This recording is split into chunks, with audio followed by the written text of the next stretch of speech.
చాలా ఇంపార్టెంట్. చాలా చేసుకోవడం అన్నది మన అదృష్టం.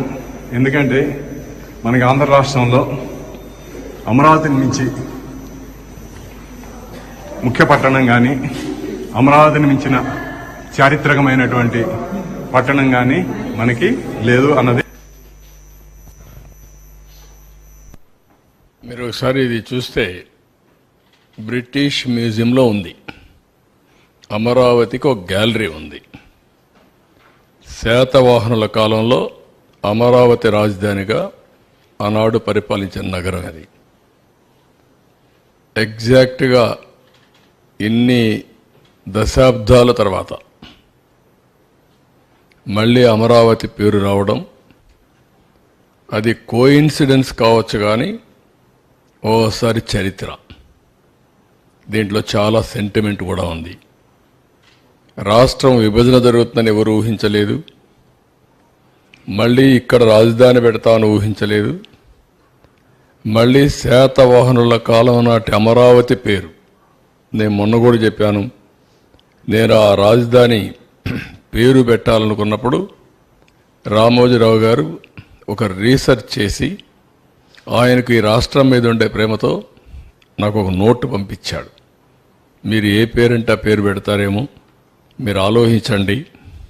ఇది ఒక చరిత్ర సృష్టించే నగరం కాబట్టి నేను కూడా పరిశోధన చేశాను. నాకుండే వనరులతో పరిశోధన చేసిన తర్వాత ఈ నగరానికి ఈ పేరు పెడితే చాలా బాగుంటుందని ఆయన ఒక సూచన చేశాడు. సూచన చేసిన తర్వాత నేను క్యాబినెట్లో 10 మందితో డిస్కస్ చేశాను. 10 మందికి 10 మంది యాక్సెప్ట్ చేశారు. దీన్ని బయట పెడితే 100 మందికి 100 మంది యాక్సెప్ట్ చేశారు. అంటే ఏమాత్రం కాంట్రవర్సీ లేకుండా యునానిమస్గా అమరావతి పేరుని యాక్సెప్ట్ చేయడం జరిగింది. అలాంటి ఒక చరిత్రాత్మకమైనటువంటి నగరం అమరావతి. ఆ పుణ్యఫలమేమో చెప్పలేము. ఈరోజు మీరు చూస్తే నేను రాజధాని పేరు పెట్టిన తర్వాత ఫౌండేషన్ వేసేటప్పుడు మన నీరు, మన మట్టి, మన అమరావతి ఒక ఆలోచన వచ్చింది, ఒక సెంటిమెంట్లుగా కూడా. అన్ని గ్రామాల నుంచి, ప్రతి ఒక్క గ్రామంలో నుంచి ఆ గ్రామంలో ఉండే పవిత్రమైన మట్టిని, పవిత్రమైన నీళ్ళని, ఆ గ్రామాల్లో ఉండే దేవాలయాలు, అది హిందూ దేవాలయం కావచ్చు, మసీదు కావచ్చు, లేకపోతే చర్చ్ కావచ్చు, ఇంకొకటి కావచ్చు, ఏదైనా సరే అక్కడ పూజలు చేసి ఆ పూజల ఫలితంగా ఈ మట్టిని తీసుకొచ్చి అమరావతికి చేర్చారు పవిత్రమైన భావంతో. దేశంలో ఉండే అన్ని పవిత్ర దేవాలయాల్లో ఇలాంటి కార్యక్రమం చేపట్టాం. ప్రపంచంలో ఉండే మనుషులనే వ్యక్తులు ఎవరైనా సరే మనం నమ్మేది దేవుణ్ణి. దేవుడు ఏ రూపంలో అనుకోవచ్చు, కానీ ఏ దేవుడైనా కావచ్చు, కానీ ఏ మతస్థులైనా కావచ్చు, కానీ అల్టిమేట్గా మనం అందరం నమ్మేది దేవుణ్ణి. అలాంటి ప్రపంచంలో ఉండే అన్ని ప్రార్థనాలయాల్లో పవిత్రమైన మట్టిని, పవిత్రమైన నీరుని పూజలు చేసి తీసుకొచ్చారు.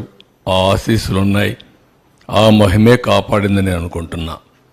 ఇంకొక పక్కన మీరు ఒకసారి చూస్తే ప్రధానమంత్రి పార్లమెంటు సాక్షిగా యమునా నీటిని, పార్లమెంటు యొక్క పవిత్రమైన మట్టిని తీసుకొచ్చి, ఈ పార్లమెంటు అంటే ఈ మట్టిని మీరు ఒక ఇది ఆయన చెప్తూ, పార్లమెంటు పూర్తిగా సహకారం ఉంటుంది అమరావతికి, చట్టాలను చేసి దేశానికే చట్టాలు నిర్మించే పార్లమెంటు కూడా మీకు అండగా ఉంటుందని ప్రధానమంత్రి గారు చెప్పడం.